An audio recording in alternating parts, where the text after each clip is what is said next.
Hello, ladies and gentlemen, and welcome back to the program. Now, a few weeks ago, I talked about a movie called The Killer Shrews, which was directed by Ray Kellogg and shot back-to-back with this movie, The Giant Gila Monster. Both of these movies feature animals that have been enlarged somehow. The only difference is that with The Killer Shrews, they actually had an explanation as to why the shrews mutated.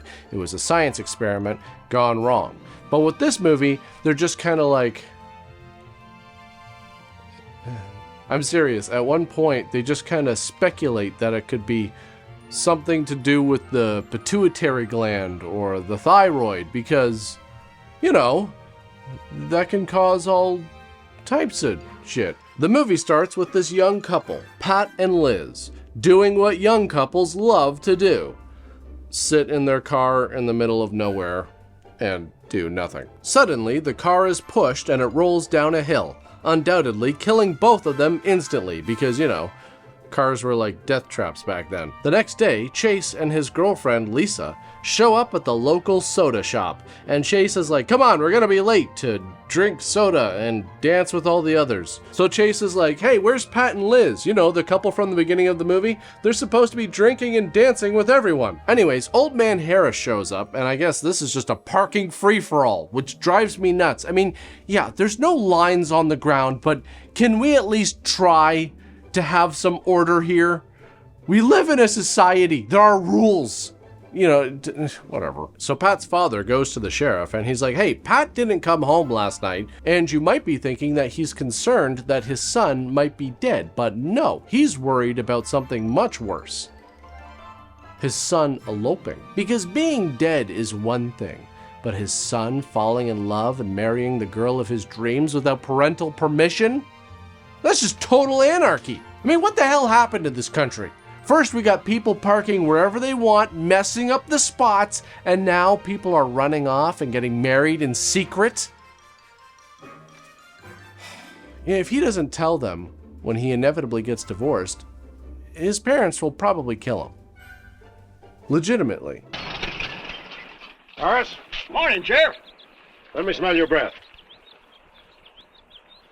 Okay, go ahead. Okay. See, that's what was known as a 1950s breathalyzer. And the test is not to check to see if you had been drinking. The test is to see if you had been drinking enough to drive. The thinking was a lot of those old cars, some of them didn't even have seat belts. So if you were in an accident, a sober person had no chance of surviving a collision. But a drunk person had a chance of surviving the trip through the windshield and the inevitable impact on the ground because their body was all loose from the alcohol. So the sheriff goes to Liz's parents, and nobody seems worried at all about the fact that their kids might be dead, which is crazy to me. I mean, everyone is driving around drunk in cars with basically no safety features. Dead seems like it should be the default assumption. Chase works as a mechanic at a repair shop with a party line phone. So he hears a ring meant for the sheriff, and he's like, yeah, I'm just gonna eavesdrop on that because, you know, maybe it's something juicy. So he hears a call reporting a car accident out on the highway, and he thinks there might be a tow job in it for him. And who can say no to a tow job? So he arrives to find a car in a ditch, but there's no one inside, just a lot of blood. And then the sheriff arrives. Somebody was hurt in here. There's blood all over the upholstery. Let's take a look around. I've already looked around. There's nobody here. Real good? Yeah, Chase, did you look real good? Because there's a big difference between looking and looking real good. For example, you look for monsters under your kid's bed. You look real good for monsters under your bed. Obviously, this is a very serious situation. I mean, there's people missing, a wrecked car, blood all over the place. So the sheriff turns his attention to Chase's busted headlight. That's the real cause for concern here. How many times have I warned you about getting that headlamp fixed? Twice. You know, I think this is a complete washout. You probably got a screwdriver. I don't think the insurance company had missed one of those headlamps. See, this is why they were called the good old days. because back then the cops actually helped you steal stuff. Meanwhile, we have a typical looking hitchhiker looking to hitch his way somewhere. But look out, it's the Gila Monster.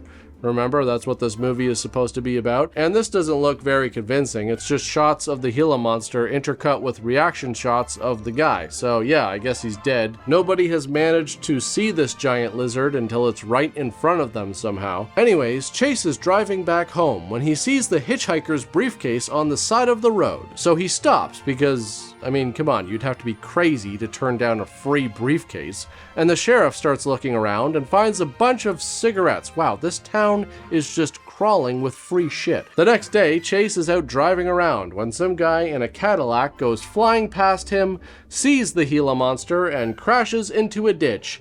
And Chase can tell right away that this guy is drunker than the typical motorist in this town, so he tows him back to the shop and lets him sober up to some degree, and then the guy gives him a bunch of money and his card. Turns out he's a famous DJ and he likes the way Chase sings, which means that Chase must be a really good singer because, I don't know about you, but when I'm hungover, I don't care how good of a singer you are, I don't even want to hear myself breathing. So the sheriff comes over to ask Chase to help him form a search party to look for Pat and Liz, and then he notices that the tires on the car they found have been switched onto Chase's hot rod. But there's another thing that puzzles me. Yeah, what? How those tires got off of that car and almost on yours. Well, look, on this wreck, they'd rot. And on my rod, they could prevent a blowout. Maybe even an accident. Well, take good care of them in case the owner shows up. Right. See you tomorrow. I'm sorry, is this not an ongoing investigation? There's blood inside the car. Is this not evidence? The owner could be dying in a ditch somewhere, yet Chase is just stripping this car down, and the sheriff is like, yeah, whatever. If the guy shows up, you'll have to put it all back. Anyways, Chase gets his friends to help look for Pat and Liz, and they're like, hey, Chase, can we go now? We've been looking around all afternoon. We're bored. I mean, we kind of wanted to stop being friends with them anyways. We really weren't that close. So Chase and Lisa decide to go search the ravine. And I know they're trying to build suspense here, but it's a really tough sell because none of these shots of the Gila Monster make it look like it's approaching them or that it's massive in size. So it just looks like shots of a Gila Monster intercut with people walking. And they added in these sound effects to make it sound as if these are very large objects making an impact, but these are clearly just, you know, twigs and stuff like that.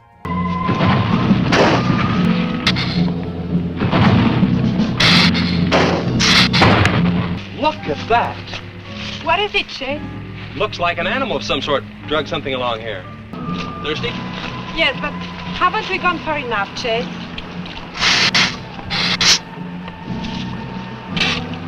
Ooh, that's bitter. Must have an awful lot of mineral in it. Come on, let's go. Oh, wait a minute. Let's take a breather first. Chase, I don't like this place. Lisa, what's not to like? You got nature and free water and some kind of animal dragged something through here. Plus, there's a pretty good chance that you might find some dead bodies. So, now you tell me, when was the last time you went on a nature walk that exciting? So Gordy starts honking his horn and he's like, hey Chase, we found Pat's car a few miles back, but there was nobody inside. And Chase is like, okay, but what condition was the car in? Because I might need a new bumper and Pat had a nice one. So Chase brings the tow truck and they start pulling the car out because again, screw not disturbing a potential crime scene. There might be parts on this car to steal. The sheriff will understand, and then they just leave. So all the shots of the Gila Monster really led to nothing. So Chase goes home and sees that his little sister Missy has finally got leg braces. Maybe now she'll be able to walk again. Of course, she's really not that good at it, and she's really upset, so Chase decides to sing her a song. There was an eagle, silent and high, and the Lord said, laugh, children, laugh, the Lord said laugh, children laugh, the Lord said laugh, children laugh, the said, laugh, laugh, laugh. Then the Lord Oh God, if I knew he was going to start singing again, I would have smashed that stupid banjo-lele before he walked into the room. And how long is this song going to be? I swear, last time he went on for like 10 minutes. Read the room, Chase. I'm not sitting here because I want to. I'm sitting here because I don't have any other option. I'm a captive audience, basically. This is exactly why I gotta learn how to walk again so that I can walk out of the room the next time he picks that thing up. So sometime later, Old Man Harris is driving somewhere. You might notice that his windshield wiper is missing. Maybe Chase stole it.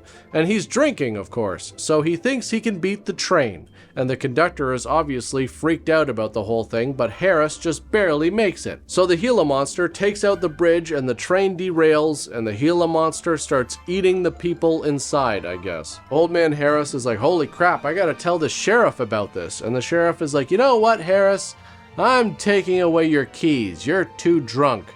And it's amazing that it took him this long to do this. This guy's had a bottle of moonshine basically attached to him the entire movie. So something was bound to happen eventually, and the movie kind of makes it seem like the sound of the train whistle attracted the Gila Monster. So yeah, I'm gonna say it's all his fault. Great going, complete disaster. And I talked about this in my last video. That type of person, you know, the one who shows up to the party with a jug of moonshine, they're either super fun to hang out with or a complete disaster. There is no in between. Back at Chase's house, Missy is like, hey Chase, I'm going to go spend the night at the Blackwells. Can you take me over? And Chase is like, gee, Missy, I'd love to, but I got a big party to get to. I'm afraid you're gonna have to walk. No, I'm just kidding, I'll take it. But then the phone rings. It's the sheriff, and the sheriff wants to know if Chase still has that book on reptiles. You know, the one with the really cool pictures, because maybe that'll explain what's going on with this Gila Monster situation. But by the time Chase gets there, it looks like the sheriff has the whole thing figured out. Kinda. I've been talking to a zoologist. And the Gila Monster's size is controlled, like everything else, by a sort of a thyroid or pituitary gland. Sometimes a change in diet can throw the balance all out of whack. The zoologist also told me about a doctor. He's just found the bones of some huge animals down in Tanganyika. And the theory was that they lived in kind of river delta country, and certain salts had washed into the valley, been absorbed by the plants, and then transferred to the animals, causing them to be giants. There was another report out of Russia or the Ukraine. It was in the paper a couple of months ago. Maybe you saw it. About a baby that weighed 130 pounds when it was 10 months old and was taller than its mother. Grew up to be a giant. Yeah, and that same thing could happen right here. Well, there you go. Pituitary gland, thyroid, salt, giant babies. Anything is possible. It's a freak of nature. It happens all the time. I remember seeing all types of stuff like that when I was growing up. Waiting in the checkout lane while my parents bought groceries. So the sheriff is like, yep, looks like we got a giant man-eating Gila Monster walking around, but I don't want to tell the public because that would cause a panic, and plus, you got a big party to get to. Don't want to spoil that. Now you get out there and dance with all the other young people in this town. Forget about the giant monster walking around that most likely ate your friends and that hitchhiker and basically everybody that's been missing. So he goes to the dance and they've got the DJ from earlier, Steamroller Smith, spinning the records. Meanwhile, Mr. Wheeler goes to talk to the sheriff about his missing son, and he's like, have you been to the train wreck? And the sheriff is like, no, not yet. I mean, I heard about it. I just haven't had the time. I've been reading this really cool book about reptiles. You should check it out. And Mr. Wheeler is like, well, I have been to the train wreck, and I talked to a state trooper there, and they said that my son's car shouldn't have been moved until a thorough investigation was done and photographed. And the sheriff is like, yeah, well, I was gonna. I just haven't yet. I got a lot of things on my mind. There's a giant Gila Monster walking around, stealing parts off of cars. Now, something may have hit this car, but it didn't take the tires off. And where did those new white sidewalls on Chase Winston's hot rod come from? Here, I guess. There was a towing charge against He us. presumed the bill wouldn't be paid, so he borrowed the tires in the meantime? Perhaps. That's thievery, destroying evidence and obstructing justice. Now, your last official act of office will be to arrest that boy and bring him in. And I'll go along to make sure that it's done. Back at the party, the DJ plays a song that Chase recorded, and then he gets Chase to perform his song to the crowd. And the Lord said, laugh, children, laugh. The Lord said, laugh. Children laugh, the Lord said, laugh. Children laugh, the Lord said, laugh. Children laugh. Boo! Okay, so now the Gila Monster shows up, and they actually used miniatures here, so I gotta give them credit for that. The sheriff and Mr. Wheeler show up to the party, and Mr. Wheeler is like, come on, go get him. And the sheriff is just like, hang on. You can't arrest a man while he's playing the banjo-lele, you know that. Turns out the Gila Monster has had enough of Chase's singing, so it starts breaking through the wall, and everybody gets the hell out of there. Chase comes up with the idea of using nitroglycerin to blow up the Gila Monster, so he goes and gets it. On the way back with the nitro, they spot a house that's been busted up by the Gila Monster, and Chase is like, oh my god, that's the Blackwell's house, which means that Missy is probably dead. I mean, there's no chance she escaped. She can't walk for shit. All that money we spent on those braces down the drain. Wait, maybe I can find those braces inside somewhere. They might have a resale value. So Chase eventually finds Missy outside, and that's when he drives the hot rod towards the Gila Monster and jumps out at the last second. And that's the end of that. The whole thing explodes.